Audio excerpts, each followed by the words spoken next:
Packed house. Welcome back. Well, great guests here. Have you guys been? Been really good. Yeah? Yeah, we just got over like a little bus sickness. Oh boy, what happened?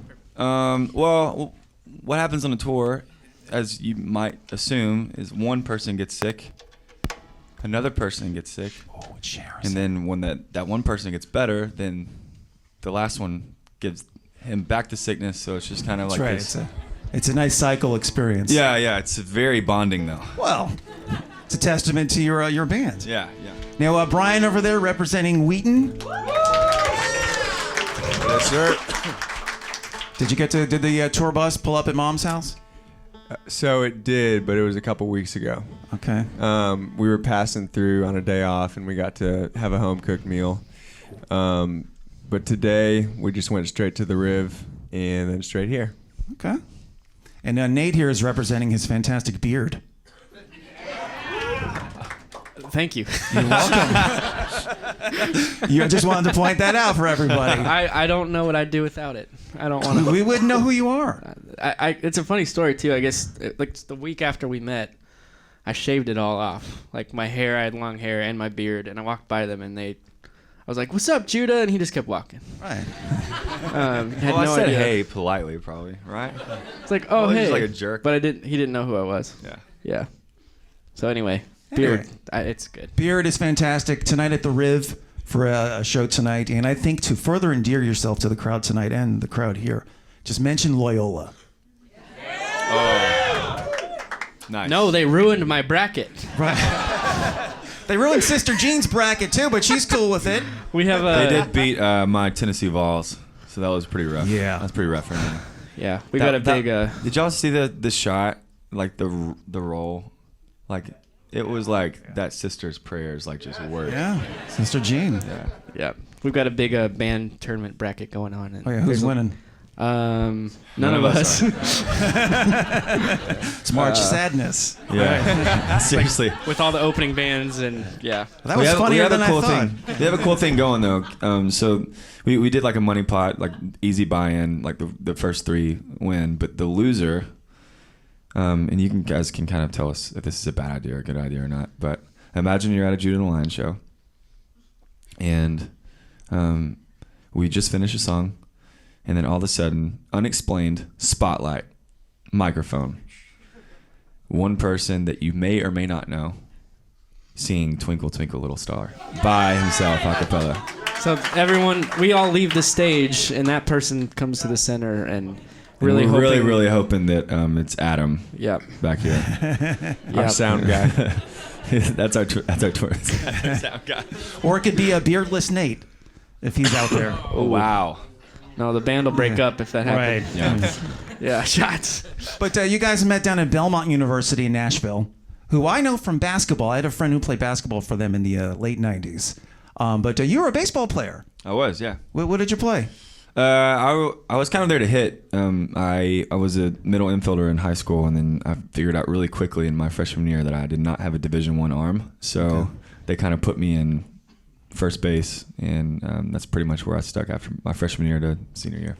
But Belmont was a music school, and that's where you guys all got together. How did that come about? Was there a specific class, group, mutual friends?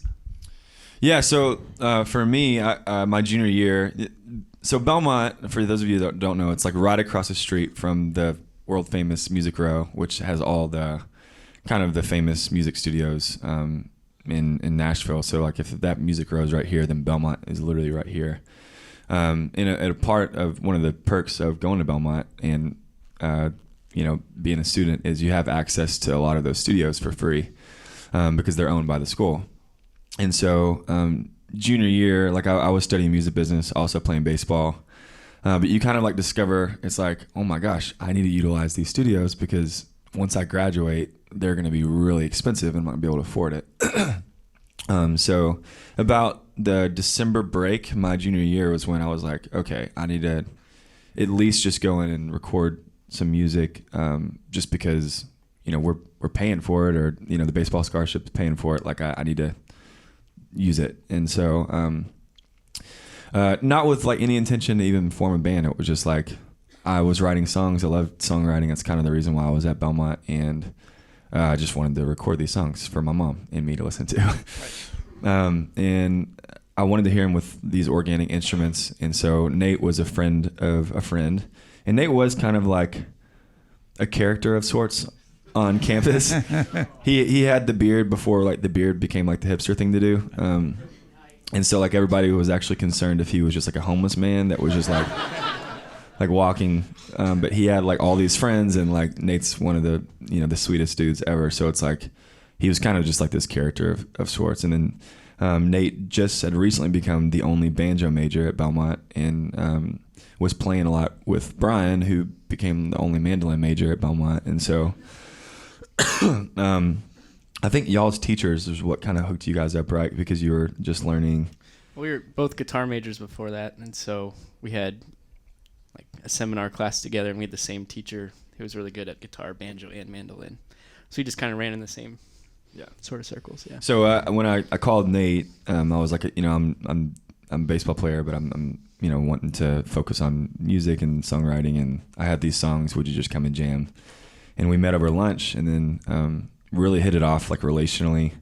Kind of have similar backgrounds in family dynamics and all this stuff. And I guess like that next hour we went to the Bell Tower, which is kind of an iconic place at our campus where a lot of people just kind of go and jam. And for acoustic instruments, it's just like very acoustic. It's one of those towers that goes up really high.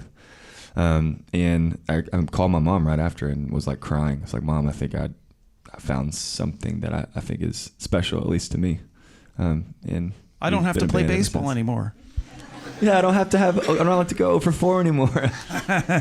And around that same time too, the Mumford and Sons was kind of big and kind of like led the way in that kind of banjo rock in the spotlight. Were they an influence or an inspiration for you guys? Yeah, absolutely. I think Mumford and Avett were, and I guess the Lumineers were particularly influential to each of us. And it was funny too because you know, our moms and friends and all that, like pretty early on, would hear, I think I Will Wait was the popular song on the radio at the time. And they'd send us a video like, oh, you guys are on the radio. We're like, no, that's Mumford and Sons. We're never going to be on the radio. And that call was last week? Yeah. No. Yeah, it's like, we get it like once every little while. Like my wife's grandma would be like, I love that Lion song. Yeah. It was like Little Lyman or whatever their famous song is. Like, I don't think I would like write a song that was like based off of our name, Right. Judah and a Little Lion Man. That's a great name for like a bingo or trivia night. Jude and the Little Lion Man, if you want to use that.